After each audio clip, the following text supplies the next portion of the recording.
Debt kills innovative companies. I'll repeat that. Debt kills innovative companies.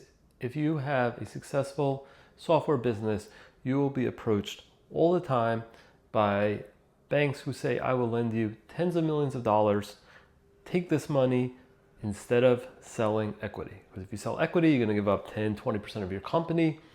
They're going to expect very large returns. Instead, take the same amount of money in debt. You don't give up any equity in your company, and you'll keep all the upside.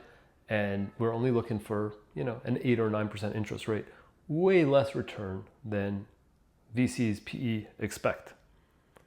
And that's all true, but the debt ends up destroying the companies, because when you take equity, you lose upside because your investors will get 10 or 20% of the company, but you retain control. When you take debt, you retain the upside, but you give up control. And now you're like, wait, Aaron, if I take equity, I get VCs on my board, like debt, there's no board. I don't have to add anyone from my board. How am I giving up control with debt instead of equity?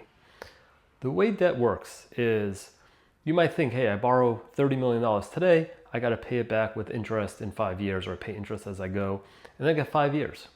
The problem is, banks are conservative and they expect you to provide a forecast. They require you to provide a forecast for how much profit you're going to create every quarter along that 5-year journey, so that they can build a model and be confident that you'll be able to pay it all back over time. And if you miss the forecast, they have the ability to take control of your company. Therefore, you are highly, highly incentivized to make sure that you hit your profit and loss forecast for every quarter as you go. Innovation often ends up taking longer than you expect.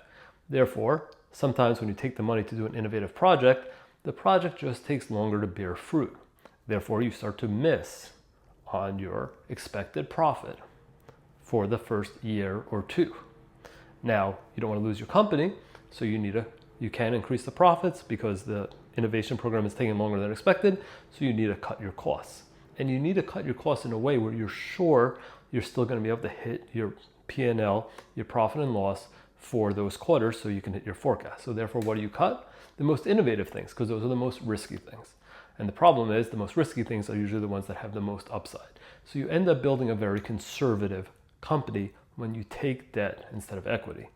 Now, even if things work, what happens is the innovative people don't want to work in the company that's focused on the near-term profitability, because they want to be they want to create interesting products which create new revenue